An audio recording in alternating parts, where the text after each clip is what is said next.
అందరికీ నమస్కారం. ఈరోజు తెలంగాణ రాజకీయాల్లో రెండు ప్రమాదకరమైన సంస్కృతులు పెరుగుతున్నాయి. బీఆర్ఎస్ బూతులు, బీజేపీ దాడులు లాంటి ఈ విష రాజకీయ సంస్కృతి ప్రభావం ఇప్పుడు అన్ని పార్టీల మీద పడటం చాలా బాధాకరం. అయితే కొన్ని సందర్భాల్లో మా కాంగ్రెస్ పార్టీలో కూడా ఆ పరిస్థితి రావడం ఆందోళన కలిగించే విషయమే. తెలంగాణ అంటేనే సంస్కృతి, గౌరవం, మాట నిలబెట్టుకునే నేల. కానీ ఈ రోజు రాజకీయాల్లో వ్యక్తిగత దూషణలు, చీప్ కమెంట్లు, బూతుల సంస్కృతి, మరోవైపు దాడులు, ద్వేష రాజకీయాలు. రాజకీయాల్లో బూతులు మాట్లాడకపోతే రాజకీయాలు చేయలేమా అనే ఆశ్చర్యం కలిగే పరిస్థితి. బీఆర్ఎస్ బూతుల సంస్కృతి, బీజేపీ దాడుల సంస్కృతి, ఇవి కాదు తెలంగాణకు కావాల్సింది. ప్రజల కోసం మాట్లాడే, ప్రజల సమస్యపై పోరాడే, గౌరవంతో కూడిన రాజకీయాలుండాలి. అయినా ఈ బూత్ రాజకీయ సంస్కృతిని తీసుకొచ్చింది కేసీఆర్ గారు.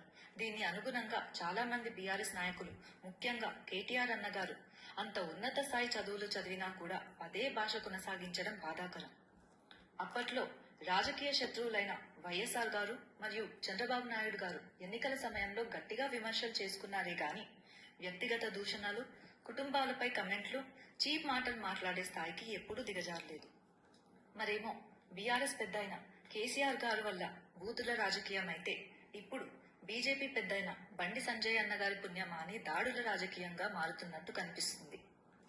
కేటీఆర్ అన్న, బండి సంజయ్ అన్న మధ్య బూతులు ఎవరు మాట్లాడినా, దాడులు ఎవరు చేసినా తప్పు తప్పే. సభ్యతా సంస్కారం మర్చిపోయి బూతుల భాష మాట్లాడడం బాధాకరం. ఇది మన తెలంగాణ సంస్కృతి కానే కాదు.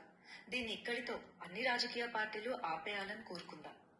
ఇకపోతే మన సీఎం రేవంత్ రెడ్డి అన్న గారి పట్ల దుర్భాషలాడటాన్ని తీవ్రంగా ఖండిస్తూ, ఉన్నంతలో హుందాతనం, విలువలు, ప్రజాస్వామ్య సంస్కృతికి ఎక్కువగా కనిపించే నాయకులున్న పార్టీ కాంగ్రెస్ పార్టీ. ఇకపోతే ప్రజలందరికీ నా మనవి, ఈ బూతుల డైలాగులకి, చీప్ కమెంట్లకి జోష్ వచ్చిందని ఎంటర్టైన్ చేయడం ప్రజాస్వామ్యానికి మంచిది కాదు. వ్యక్తిగత ద్వేషాలు కాదు, ప్రజా ప్రయోజనాలే రాజకీయ లక్ష్యాలు కావాలి.